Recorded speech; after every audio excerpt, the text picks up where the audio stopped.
Hello दोस्तों, स्वागत है आपका हमारे यूट्यूब चैनल एम के रेस स्टडी पे। उम्मीद करते हैं सभी लोग स्वस्थ होंगे, बेहतर होंगे और आप सबकी तैयारी अच्छे से चल रही होगी। दोस्तों, हम लोग शुरुआत करने वाले हैं रेलवे एग्जाम के लिए क्लासेस।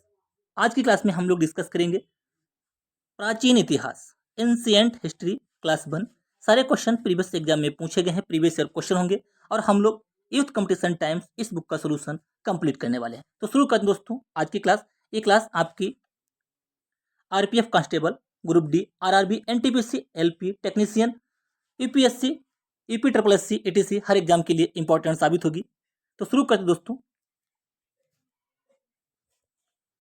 भाग 1, इतिहास हिस्ट्री, प्राचीन इतिहास एंशिएंट हिस्ट्री। यहाँ से हम लोग आज की क्लास की शुरुआत करेंगे और जो आज का हमारा पहला टॉपिक है वो है पाषाण काल। क्वेश्चन नंबर 1 ये रहा स्क्रीन पे। इनमें से कौन सा पाषाण युग स्टोन एज के 3 प्रमुख कालों के अंतर्गत नहीं आता है? इनमें से कौन सा जो है वो नहीं आता है? ताम्र पाषाण काल। ठीक है। पाषाण युग के मनुष्य पत्थर के औजारों का उपयोग करता था। पाषाण युग के 3 चरण हैं, पूरा पाषाण काल, मध्य पाषाण काल और नव पाषाण काल, यानी कि ताम्र पाषाण काल इसमें पाषाण काल में नहीं आता है। ताम्र पाषाण युग नव पाषाण युग के बाद आरंभ हुआ, जिसमें मनुष्य तांबे के औजारों का उपयोग करने लगा। लगभग 5000 ईसा पूर्व में मनुष्य ने सर्वप्रथम तांबा धातु का प्रयोग किया था। अगला क्वेश्चन, क्वेश्चन नंबर 2, भीमबेटका की गुफाओं की खोज कब हुई थी? भीमबेटका कहाँ पे? एमपी में पड़ता है, मध्य प्रदेश। इन गुफाओं की खोज कब की गई थी? 1955-56, 57-58 में। 1957-58 में भीमबेटका मध्य प्रदेश में है, इन गुफाओं की खोज की गई थी। भीमबेटका की गुफाएं भारत के मध्य प्रदेश के रायसेन जिले में स्थित हैं। ये गुफाएं चारों तरफ से विंध्य पर्वतमालाओं से घिरी हुई हैं। यह एक पूरा पाषाणिक गुफा आवास है जिसकी निरंतरता मध्य ऐतिहासिक काल तक रही। इसकी खोज डॉक्टर विष्णु श्रीधर वाकड़कर द्वारा की गई थी। भीमबेटका कहाँ पड़ता है? मध्य प्रदेश में। खोज कब हुई थी इसकी? 57-58 में की गई थी। किसने की थी? श्रीधर वाकड़कर। 2003 में यूनेस्को ने इसे विश्व धरोहर स्थल घोषित किया, किसको? भीमबेटका को। क्वेश्चन नंबर 3, भीमबेटका के शैलाश्रय निम्नलिखित में से किसके लिए प्रसिद्ध हैं? भीमबेटका के जो शैलाश्रय हैं वो किसके लिए प्रसिद्ध हैं? मौर्य वंश के दौरान की गई चित्रकारी के? नहीं, ये भी नहीं, ऑप्शन डी करेक्ट होगा। भारतीय उपमहाद्वीप पर मानव जीवन के प्राचीनतम चिन्हों की वजह से। आरआरबी एनटीपीसी 10 फरवरी 2021 में ये क्वेश्चन पूछा गया शिफ्ट 1 में। जो इसकी थ्योरी है साथ में, ये भी बहुत इंपॉर्टेंट है। मध्य प्रदेश के बिंद क्षेत्र में भोपाल के दक्षिण पूर्व में रायसेन जिले में अवस्थित भीमबेटका गुफाओं से मानव जीवन के प्राचीनतम चिन्हों के प्रमाण मिले हैं। यद्यपि यहाँ अधिकांश चित्रकारी मध्य पाषाण युग की है, किंतु यहाँ उत्तर पुरा पाषाण, ताम्र पाषाण काल, प्रारंभिक ऐतिहासिक और मध्यकालीन युग के चित्र भी यहाँ पे मिले हैं। भारत में पाषाण कालीन शिला चित्रकारी कहाँ पाई जाती है? नालंदा, भीमबेटका, एलिफेंटा, बाघ गुफाएं कहाँ पे पाई जाती है? तो इसमें आपका करेक्ट हो जाएगा भीमबेटका। भीमबेटका भारत के मध्य प्रांत के रायसेन जिले में स्थित एक पूरा पाषाणिक आवासीय स्थल है जहां पर पाषाण कालीन शिला चित्रकारी पाई जाती है। भीमबेटका कहाँ पे पड़ता है? मध्य प्रदेश में पड़ता है। इसकी स्थापना किसने की थी? विष्णु श्रीधर वाकड़कर ने की थी। ये भी आपको यहाँ पे ध्यान रखना साथ में। निम्नलिखित में से कौन सा मानव गतिविधियों एवं सभ्यता के प्राक ऐतिहासिक काल का सही काला अनुक्रम इनमें से कौन सा है? सबसे पहले क्या है? सबसे पहले पूरा पाषाण काल, फिर मध्य पाषाण काल, फिर नव पाषाण काल। यही हमारा यहाँ पे करेक्ट हो जाएगा, ऑप्शन ए। प्राग ऐतिहासिक काल से तात्पर्य इतिहास के उस युग से है जब मानव ने लिपि अथवा लेखन का विकास नहीं किया था और उसका जीवन पत्थरों के इर्द गिर्द सीमित था, इसीलिए इसे पाषाण काल भी कहते हैं। इस पाषाण काल अथवा प्राग ऐतिहासिक काल को 3 भागों में बांटा गया है: पूरा पाषाण काल, मध्य पाषाण काल और नव पाषाण काल। यहाँ पे हम लोग यहाँ पे इसको देखते हैं। प्राचीन इतिहास, भारत का इतिहास। प्राचीन भारत के इतिहास को कैसे डिवाइड किया गया है? पहले प्राग ऐतिहासिक काल का लक्षण, आदि ऐतिहासिक काल लक्षण और ऐतिहासिक काल लक्षण। प्राग ऐतिहासिक काल लक्षण क्या है? लिखित साक्ष्य यहाँ पे उपलब्ध नहीं हुए, पुरातात्विक साक्ष्य उपलब्ध हुए। उदाहरण पाषाण काल, इसमें पत्थर वगैरह, पत्थर पे क्या है हमें लिखा हुआ मिला, उससे हमने यहाँ पे लगाया, लेकिन हमें यहाँ पे कोई लिखित साक्ष्य प्राप्त नहीं हुई। आदि ऐतिहासिक काल से क्या है, लिखित साक्ष्य यहाँ पे उपलब्ध हुए, लेकिन लिपि जो थी वो गूढ़ एवं अपठनीय थी, उसको पढ़ा नहीं जा सकता था। उदाहरण सैंधव सभ्यता क्या है, आदि ऐतिहासिक काल में आती है। ऐतिहासिक काल क्या है, ऐतिहासिक काल जो हमारा इतिहास है इसमें हमें क्या है प्रॉपर, इसमें पुरातात्विक एवं साहित्यिक साक्ष्यों के आधार पर निर्धारण हुआ और इसमें हमें जो है सभी जो है लिखे हुए साक्ष्य प्राप्त हुए। अब यहाँ पे देखते हैं प्राग ऐतिहासिक काल को 3 भागों में डिवाइड किया गया है, पुरापाषाण काल, मध्य पाषाण काल और नवपाषाण काल। इतने पॉइंट यहाँ पे आपको ध्यान रखने हैं। अब हम लोग डिस्कस करेंगे चैप्टर 2 सिंधु सभ्यता, सिंधु घाटी की सभ्यता। इसे हम क्या कहते हैं, इसे कांस्य युगीन सभ्यता भी कहा जाता है। इसे कांस्य युगीन सभ्यता भी, सिंधु घाटी सभ्यता को कांस्य युगीन सभ्यता भी कहा जाता है। ठीक है, क्वेश्चन नंबर 6 है इसका, सिंधु घाटी सभ्यता के समय शिल्प निर्माण के लिए सीप कहाँ से प्राप्त किए जाते थे? कहाँ से? जयपुर से। सुरतगुई रोपड़ नहीं, नागेश्वर कहाँ पड़ता है? ये गुजरात में पड़ता है मेरे भाई। कहाँ पे? गुजरात में। सिंधु घाटी सभ्यता के समय शिल्प निर्माण के लिए सीप नागेश्वर गुजरात से प्राप्त किए जाते थे। इस सभ्यता के विभिन्न स्थलों से कला के जो रूप प्राप्त हुए हैं उनमें मोहरे, मिट्टी के बर्तन, आभूषण, पकी हुई मिट्टी की मूर्तियां आदि शामिल हैं। रोपड़ पंजाब में पड़ता है। नेक्स्ट क्वेश्चन यहाँ पे डिस्कस करेंगे सिंधु घाटी, क्वेश्चन नंबर 7, सिंधु घाटी सभ्यता का निम्न में से कौन सा स्थल पंजाब भारत में स्थित है? अभी मैंने बताया रोपड़ कहाँ है, पंजाब में है। बनावली कहाँ, ये हरियाणा में है। ठीक है, बनावली कहाँ है? हरियाणा में। सिंधु घाटी सभ्यता का स्थल रोपड़ की खोज 1950 ईस्वी में बीबी लाल के द्वारा की गई थी। यह स्थल पंजाब के रोपड़ जिला में सतलुज नदी के तट पर स्थित है। किस नदी के? सतलुज नदी के। रोपड़ कहाँ पे है? पंजाब में पड़ता है। नदी किस नदी के किनारे है? सतलुज नदी के किनारे तट पर स्थित है। यहाँ से मनुष्य के साथ पालतू कुत्ते दफनाए जाने का साक्ष्य मिला है। नेक्स्ट क्वेश्चन, क्वेश्चन नंबर 8, जो हड़प्पा की अधिकांश मानक मोहरें थीं डैश डैश नामक एक प्रकार के मुलायम पत्थर से बनी होती थीं, जो 2x2 यानी कि 2 लंबाई 2 चौड़ाई बीमा के साथ वर्गाकार आकृति का होता था, जिसका उपयोग व्यावसायिक उद्देश्यों के लिए किया जाता था। जो मोहरें थीं वो किसकी बनी थी? जो मोहरें थीं वो स्टीएटाइट की बनी थी। ऑप्शन हमारे यहाँ पे सी करेक्ट हो जाएगा। आरआरबी एनटीपीसी में क्वेश्चन पूछा गया। इतने भी दोस्तों हम लोग यहाँ पे डिस्कस करेंगे, सारे क्वेश्चन प्रीवियस एग्जाम में पूछे गए हैं, इंपॉर्टेंट है। हड़प्पा की अधिकांश मोहरों को देखिए, अगर ये स्टेराइट इंग्लिश वर्ड है, सेलखड़ी कहा जाता है। हड़प्पा की अधिकांश मोहरों को सेलखड़ी से बनाया जाता है, जो एक प्रकार का नरम पत्थर है। इसके अतिरिक्त कांचली मिट्टी, चर्ट, गोमेट मिट्टी आदि की बनी मोहरें भी हैं। मानक मोहर 2x2 आयाम के साथ चौकोर होती है, यानी कि वर्गाकार होती है। इन मोहरों पर गणितीय चित्र होते थे, जिनका उपयोग शैक्षिक उद्देश्यों के लिए किया जाता था। सभी मोहरों में जानवरों की तस्वीरें एक चित्रमय लिपि में लिखी गई हैं, जो कि अभी तक स्पष्ट नहीं है। जिन पर मुख्यतः दर्शाए गए जानवर कौन कौन से हैं?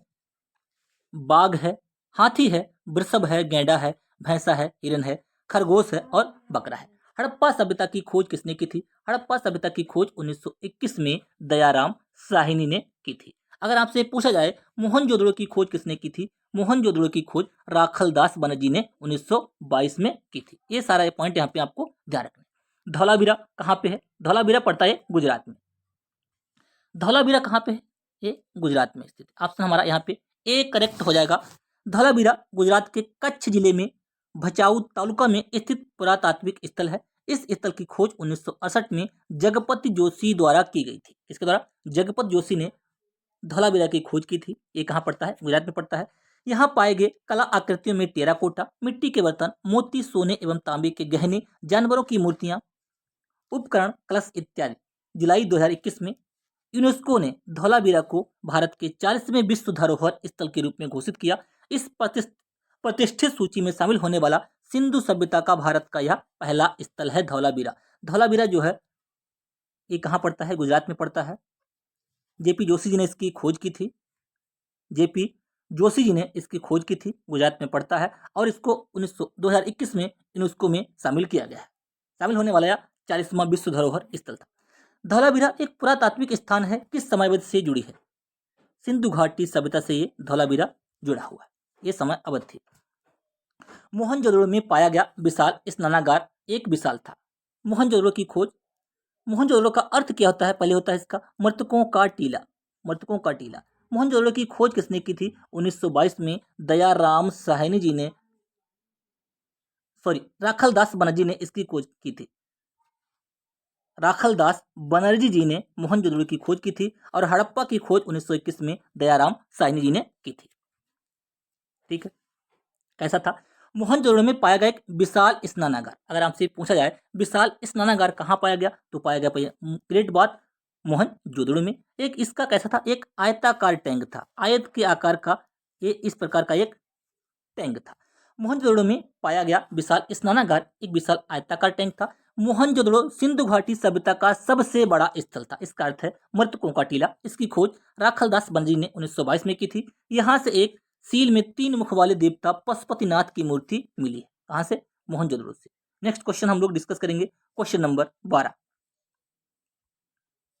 वर्ष 1920-21 के आसपास किस नदी के किनारे खुदाई के दौरान हड़प्पा शहर मिला था? हड़प्पा रावी नदी के किनारे मिला था। कहाँ पे? रावी नदी के किनारे। हड़प्पा शहर सिंधु सभ्यता का एक शहर है जो कि पाकिस्तान के मोंट गोमरी जिले में रावी नदी के तट पर वर्ष 1920-21 में खुदाई के दौरान मिला था। इसके उत्खननकर्ता दयाराम साहनी एवं माधो स्वरूप वत्स हैं। ये भी नाम आपको उनके साथ में याद रखना है। Next question, question number 13। Sindhu घाटी सभ्यता के किस शहर का शाब्दिक अर्थ मृतकों का टीला है? मैंने आज की क्लास में बताया मोहनजोदड़ो का अर्थ क्या होता है? मृतकों का टीला।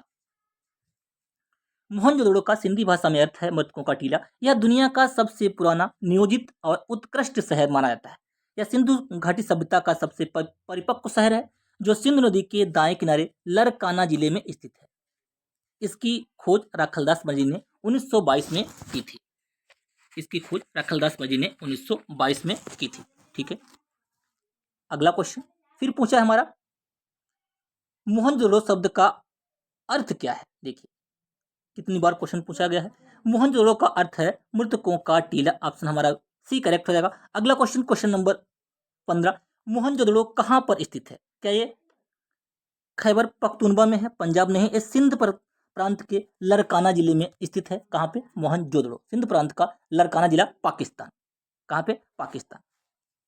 ठीक है, इसकी खोज 1922 में राखलदास बनर्जी ने की थी। यहाँ की शासन व्यवस्था राजतंत्रात्मक ना होकर जनतंत्रात्मक थी। अगर यहाँ पे पूछा जाए कि जो मोहनजोदड़ो की जो शासन व्यवस्था थी वो कैसी थी? वो जनतंत्रात्मक थी, यानी कि जनता का शासन होता था, जनता सबसे ऊपर थी।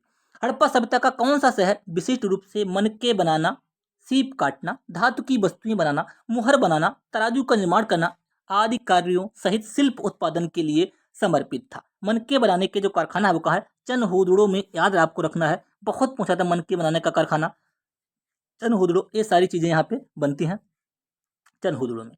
मोहनजोदड़ो से, देखिए मोहनजोदड़ो से 80 मील दक्षिण में स्थित चनहुदड़ो की खोज सर्वप्रथम 1931 में यमजी मजूमदार ने की थी। किसने की थी? चनहुदड़ो की खोज 1931 में यमजी मजूमदार ने की थी। यहाँ सैंधव संस्कृत के अतिरिक्त प्राक हड़प्पा संस्कृत, जिसे झूकर एवं झाकर संस्कृत कहते हैं, के अवशेष मिले हैं। ठीक है, यहाँ के निवासी कुशल कारीगर थे। इसका प्रमाण इस बात से मिलता है कि यहाँ मनके, सीप, मुहर, मुद्रा बनाने का प्रमुख केंद्र है। कहाँ पे? चनहुदड़ो में। यह एक मात्र स्थल है जहाँ से बक्राकार ईंटें मिली। मोस्ट इंपॉर्टेंट ये पॉइंट आप ध्यान रखिएगा, यह एकमात्र स्थल है जहाँ से बक्राकार ईंटें मिली हैं। कहाँ से? चनहुदड़ो से। Next question, question number 17। Sindhu घाटी सभ्यता के निम्न में से किस स्थल को सबसे पहले खोजा गया था? मोहनजोदड़ो को सबसे पहले खोजा गया था। क्या करेक्ट होगा? मोहनजोदड़ो या हड़प्पा? ऑप्शन बी करेक्ट है। ठीक है, तभी मैंने पूछा, क्योंकि हड़प्पा की जो खोज हुई थी 1921 में हुई थी और इसने किसने की थी? दयाराम साहनी ने की थी। इस प्रकार इस सभ्यता का नाम हड़प्पा सभ्यता रखा गया था।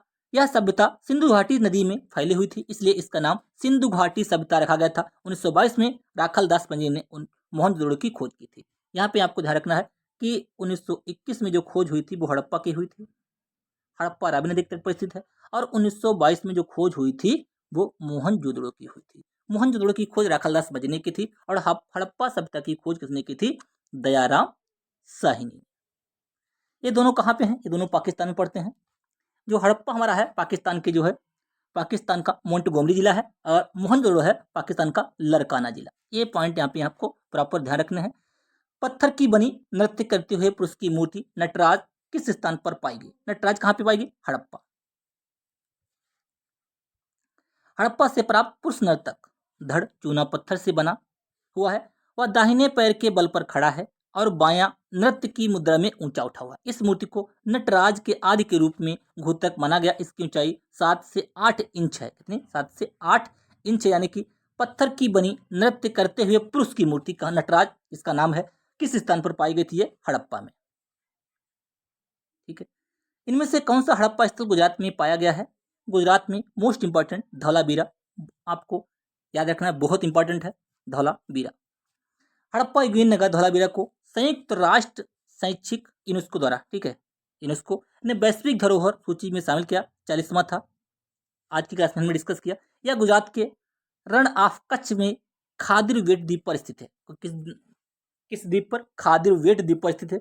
यह वैश्विक धरोहर की सूची में जगह बनाने वाला गुजरात का चौथा जबकि भारत का 40वां स्थल है। इसकी खोज 1968 में जेपी जोशी यानी कि जगपति जोशी जी ने की थी। क्वेश्चन नंबर 20 डिस्कस करेंगे। निम्नलिखित में से कौन सा सिंधु घाटी सभ्यता का हिस्सा नहीं है? मोहनजोदड़ो, लोथल, हड़प्पा तीनों हैं, लेकिन उरुक क्या है? ये इसका हिस्सा नहीं है। सिंधु घाटी सभ्यता के प्रमुख स्थल मोहनजोदड़ो, कालीबंगा, हड़प्पा, धौलावीरा, लोथल, राखीगढ़ी थे, जबकि उरुक एक सुमेरियन सभ्यता का शहर था। ठीक है, उरुक कैसा था? उरुक एक सुमेरियन सभ्यता का शहर था। सिंधु घाटी सभ्यता के प्रमुख स्थल मोहनजोदड़ो हमने डिस्कस किया। सिंधु सभ्यता या हड़प्पा के प्रारंभिक स्थल सिंधु नदी के आसपास केंद्रित थे, अतः इसे सिंधु सभ्यता कहा गया। भारतीय उपमहाद्वीप में यह प्रथम नगरीय क्रांति, ऐसे नगरीय क्रांति भी कहते हैं इसे, नगरीय क्रांति की अवस्था को दर्शाती है। यहाँ पे नगरीय व्यवस्था थी। सिंधु सभ्यता के इनमें से किन स्थलों में जलाशयों के साक्ष्य मिले हैं? जलाशय के साक्ष्य कहाँ से मिले हैं? तालाबों वगैरह के। धौलावीरा गुजरात से। धौलावीरा गुजरात के कच्छ के रण में स्थित है। कहाँ पे? कच्छ का रण कहाँ पे? गुजरात में है। इसकी खोज जेपी जोशी ने 67-68 में की थी, 1967-68 में। यह नगर आयताकार बना था। यहाँ से एक विशाल जलाशय का साक्ष्य मिला है। अगर आपसे पूछा जाए कि विशाल जलाशय का साक्ष्य कहाँ से मिला है, तो मिला है धौलावीरा गुजरात से। किसने खोज की? जेपी जोशी जी ने की। सुरकोटदा से कलश समाधान के साक्ष्य मिले हैं। रोपड़ से सेलखड़ी की मोहर मिली है। मोहर, मृदभांड, कुल्हाड़ी आदि के साक्ष्य कहाँ से मिले हैं? रोपड़ से मिले हैं। यहाँ के निवासी जल संचय की कुशल अभियांत्रिक कला से परिचित थे। पुरातात्विक स्थल सुरकोटदा किस राज्य में स्थित है? सुरकोटदा भी हमारा कहाँ पे है? ये भी गुजरात में स्थित है। ऑप्शन यहाँ पे हमारा डी करेक्ट हो जाएगा। सुरकोटदा या सुरकोटदा गुजरात के कच्छ जिले में स्थित है। इस स्थल से हड़प्पा सभ्यता के विस्तार के प्रमाण मिले हैं। 1996 में इस स्थल की खोज जगपत जोशी ने की थी। धौलावीरा कहाँ पड़ता है? गुजरात में। लोथल, रंगपुर, सुरकोटदा कहाँ पे? सारे स्थान कहाँ पे हैं? गुजरात में। ये यहाँ पे आपको प्रॉपर अच्छी तरीके से इतना ध्यान रखना है, बहुत इंपॉर्टेंट है। आपने क्वेश्चन में देखा, क्वेश्चन के माध्यम से, कि यहाँ से क्वेश्चन बहुत बने हैं। धौलावीरा, लोथल, रंगपुर, सुरकोटदा कहाँ पे हैं? गुजरात में है।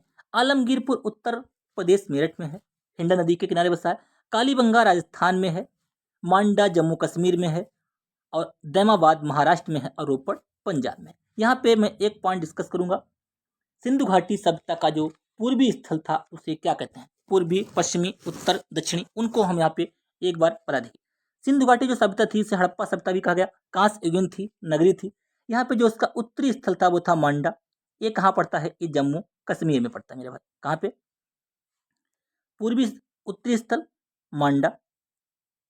ये कहाँ पड़ता है? जम्मू एंड कश्मीर में। ठीक है, जम्मू एवं मांडा, यहाँ पे है उत्तरी स्थल मांडा, जम्मू कश्मीर में पड़ता है। और पूर्वी जो स्थल है वो है आलमगीरपुर। आलमगीरपुर, ठीक है, ये मेरठ में पड़ता है, हिंडन नदी के किनारे पड़ता है, पूर्वी सीमा। ठीक है, और जो मांडा है जम्मू कश्मीर में, ये चेनाब नदी की उत्तरी सीमा। दक्षिणी क्या पड़ती है इसकी? दक्षिणी है दैमाबाद। दैमाबाद महाराष्ट्र में है। ये प्रवरा नदी के किनारे, किससे? प्रवरा नदी के किनारे। ठीक है, ये दक्षिणी स्थल है प्रवरा नदी के किनारे। और आपसे पूछा जाए पश्चिमी स्थल कौन सा है? पश्चिमी स्थल है सुतकांगेडोर। कहाँ पे? बलूचिस्तान में पड़ता है और ये दास्क नदी के किनारे स्थित है। दास्क नदी के किनारे स्थित है। जो सिंधु घाटी सभ्यता थी, जो सिंधु घाटी सभ्यता है, इसका जो एरिया है वो 13 लाख, क्षेत्रफल कितना है? वो 13 लाख वर्ग किलोमीटर यहाँ पे इसका एरिया हो जाएगा। ये सारी बातें आपको ध्यान रखनी है। सिंधु घाटी सभ्यता, कांस्य युगीन सभ्यता और नगरीय सभ्यता ठीक है। सिंधु घाटी सभ्यता की जो लिपि थी वो अगर आपसे पूछा जाए लिपि यहाँ पे कैसी थी, इसकी जो लिपि थी वो जो लिपि थी वो भाव चित्रात्मक थी। कैसी थी? भाव चित्रात्मक थी लिपि। ठीक है। नेक्स्ट, ये पॉइंट यहाँ पे आपको प्रॉपर तरीके से ध्यान रखना है। रोपड़ पंजाब, दैमाबाद महाराष्ट्र, मांडा जम्मू कश्मीर, कालीबंगा राजस्थान, आलमगीरपुर उत्तर प्रदेश, धौलावीरा गुजरात, लोथल रंगपुर सुरकोटदा गुजरात, ये सारे आपके हो जाएंगे गुजरात में। 1944 में भारतीय पुरातत्व सर्वेक्षण के महानिदेशक के रूप में किसने पदभार संभाला और हड़प्पा की खुदाई का जिम्मा लिया था? किसने लिया था? रेम व्हीलर ने। किसने लिया था? रेम व्हीलर ने। Sir Robert Eric Mortimer Wheeler ने 1944 में भारतीय पुरातत्व सर्वेक्षण के महानिदेशक का पदभार संभाला और हड़प्पा की खुदाई का जिम्मा लिया। भारतीय पुरातत्व सर्वेक्षण विभाग प्रमुख कार्य क्या है? प्रमुख कार्य राष्ट्रीय महत्व के प्राचीन स्मारकों तथा पुरातत्व स्थलों और अवशेषों का रख रखाव करना इसका कार्य है। भारतीय पुरातत्व सर्वेक्षण विभाग का कार्य ये होता है। यह संस्कृति मंत्रालय के अधीन आता है। भारतीय पुरातत्व सर्वेक्षण विभाग किसके आता है? संस्कृति मंत्रालय के अधीन आता है। वर्तमान में भारतीय पुरातत्व सर्वेक्षण विभाग महानिदेशक बी विद्यावती हैं। अगला क्वेश्चन नंबर 24 डिस्कस करेंगे। प्रसिद्ध सिंधु घाटी स्थल मोहनजोदड़ो की पहली बार खुदाई किस प्रख्यात भारतीय पुरातत्वविद द्वारा की गई थी? किसने की थी? RDG बनर्जी, राखलदास बनर्जी ने इसकी खोज की थी। मोहनजोदड़ो का शाब्दिक अर्थ है मटकों का टीला। यह पाकिस्तान के सिंध प्रांत के लड़काना जिले में सिंधु नदी के तट पर स्थित है। इसकी खोज राखलदास बनर्जी ने 1922 में की थी। मोहनजोदड़ो का सबसे महत्वपूर्ण स्थल विशाल स्नानागार है। यह एक 11.88 मीटर लंबा और 7.01 मीटर चौड़ा तथा 2.43 मीटर गहरा है, यानी कि एक आयताकार है। मोहनजोदड़ो की सबसे बड़ी इमारत विशाल अन्नागार है जो 45.71 मीटर लंबा और 15.23 मीटर चौड़ा है। यहाँ से प्राप्त अन्य अवशेषों में कांसे की नृत्य, इंपॉर्टेंट है, कांसे की नृत्य करती हुई मूर्ति कहाँ से मिली है? ये मिली है हमारी मोहनजोदड़ो से। योगी की मूर्ति, मुद्रा पर अंकित पशुपतिनाथ, शिव की मूर्ति, घोड़े के दांत इत्यादि कहाँ से मिले हैं? मोहनजोदड़ो से हमें प्राप्त हुए। क्वेश्चन नंबर 25 डिस्कस करते हैं। सिंधु घाटी सभ्यता कितनी वर्ष पुरानी है और दक्षिण में गंगा घाटी के निचले क्षेत्रों व उत्तर में मालवा तक फैली हुई है? कितनी है? 3000 ईसा पूर्व ये हमारी पुरानी है। RRB ग्रुप डी 27/11/2018 में शिफ्ट थर्ड में ये क्वेश्चन हमारा पूछा गया है। सिंधु घाटी सभ्यता को हड़प्पा सभ्यता भी कहा जाता है। इस सभ्यता का नामकरण हड़प्पा नामक स्थल जहां यह संस्कृत पहली बार खोजी गई थी के नाम पर किया गया। यह स्थल रावी नदी के तट पर स्थित है। इसको हम लोग डिस्कस कर चुके हैं। इसकी खोज 1921 में दयाराम साहनी एवं माधव स्वरूप वत्स द्वारा की गई थी। इस हड़प्पा स्थल की वर्तमान भौगोलिक स्थिति पाकिस्तान के मोंटगोमरी जिला है। इसका निर्धारण काल निम्न है। NCERT पुस्तक के हिसाब से 2600-1900 ईसा पूर्व के बीच दिया गया है।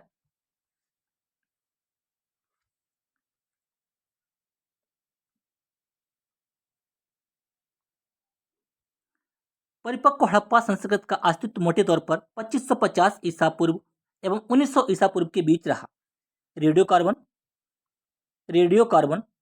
C14 जैसी नवीन विश्लेषण पद्धति के द्वारा सिंधु सभ्यता की सर्वमान्य तिथि 2500 से 1750, ये इंपॉर्टेंट है, 2500 ईसा पूर्व से 1750 ईसा पूर्व मानी गई। कुछ इतिहासकार सिंधु घाटी सभ्यता की तिथि 3250 ईसा पूर्व से 2750 ईसा पूर्व मानते हैं। ये आपको तिथि नहीं पूछी जाएगी, लेकिन अगर ये यहाँ पे 2500 से 1750 अधिक इंपॉर्टेंट है। उपरोक्त व्याख्या को ध्यान में रखते हुए निकटतम विकल्प C सही माना गया है 3000। ठीक है। क्वेश्चन नंबर 26, डैश का विकास 5000 BC ई से मालवा के दक्षिण की ओर एवं उत्तर की ओर गंगा घाटी के पूर्वी तलहटी क्षेत्र में हुआ है। सिंधु घाटी सभ्यता का 5000, यहाँ पे आ जाएगा सिंधु घाटी सभ्यता का विकास 5000 BC ई के से मालवा के दक्षिण की ओर। ठीक है। अगला क्वेश्चन हम लोग यहाँ पर डिस्कस करते हैं। क्वेश्चन नंबर 27, हड़प्पा सभ्यता 2500 BC के आसपास विकास किया था। उन्हें हम क्या कहते हैं?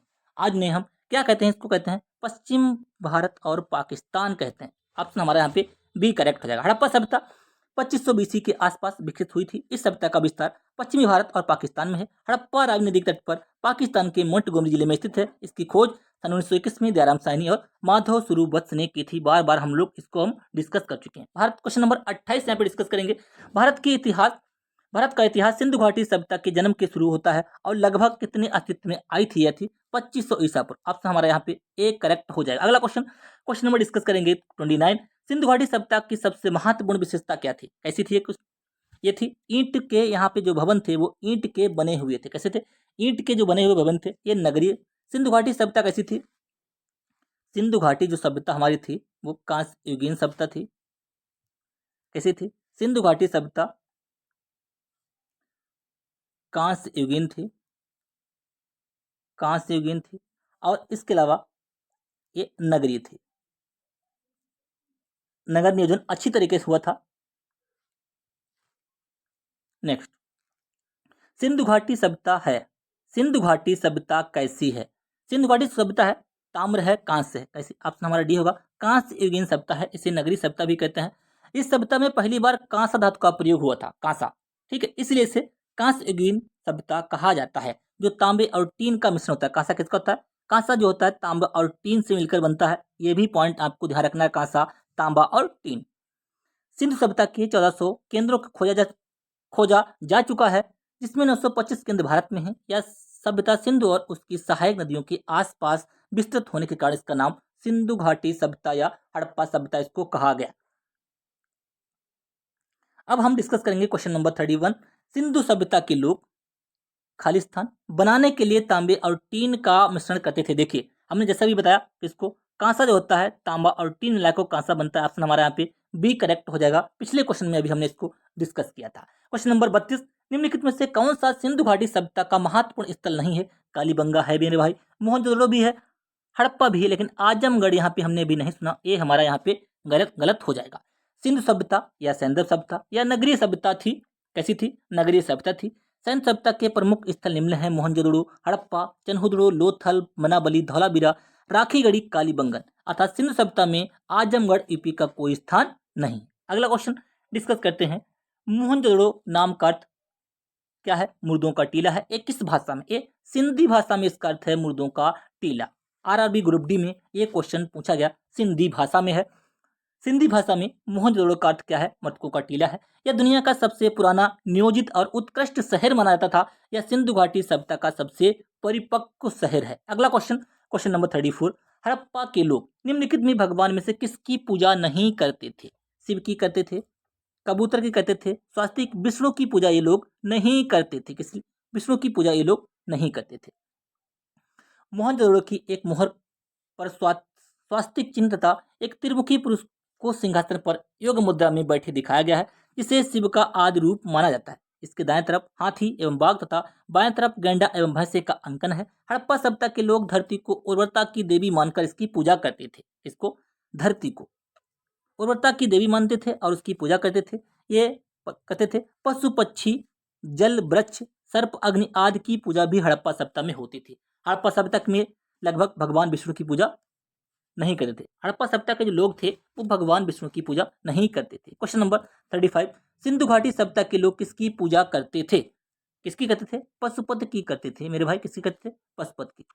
यहाँ पे डिस्कस करेंगे। सिंधु घाटी सभ्यता कैसी थी? नगरीय थी, कांस्य युगीन सभ्यता है। सिंधु घाटी सभ्यता के लोग 3 मुख वाले देवता पशुपति की पूजा करते थे। यह मूर्ति मोहनजोदड़ो से मिली है।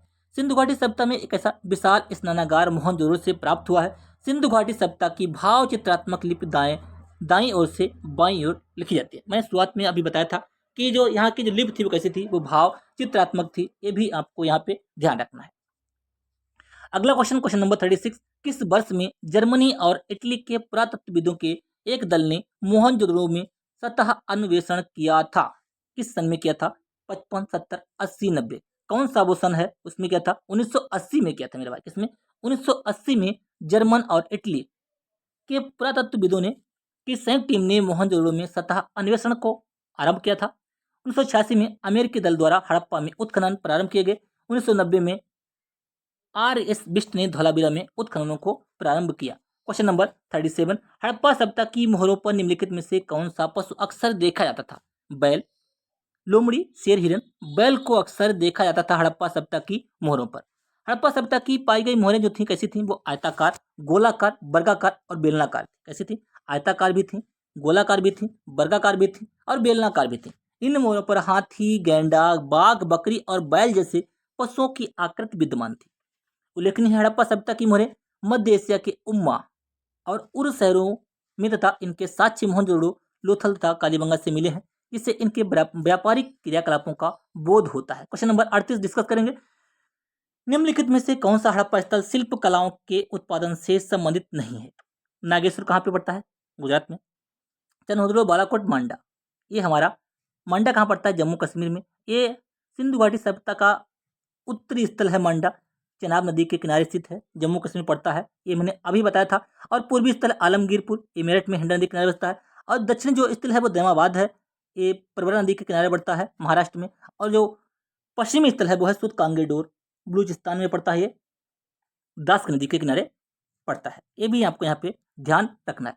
जम्मू कश्मीर में चिनाब नदी के दाएं तट पर स्थित सिंधु सभ्यता का मांडा स्थल शिल्प कलाओं के उत्पादन से संबंधित नहीं है, जबकि बालाकोट से बहुतायत में सीप की बनी चूड़ियों के टुकड़े प्राप्त हुए तथा चनहुदड़ो से बक्राकार ईंटें, मनके बनाने के कारखाने कहाँ से मिले? चनहुदड़ो से। बक्राकार ईंटें कहाँ मिले? चनहुदड़ो से। ये भी आपको यहाँ पे ध्यान रखना है। नागेश्वर से क्या मिला है?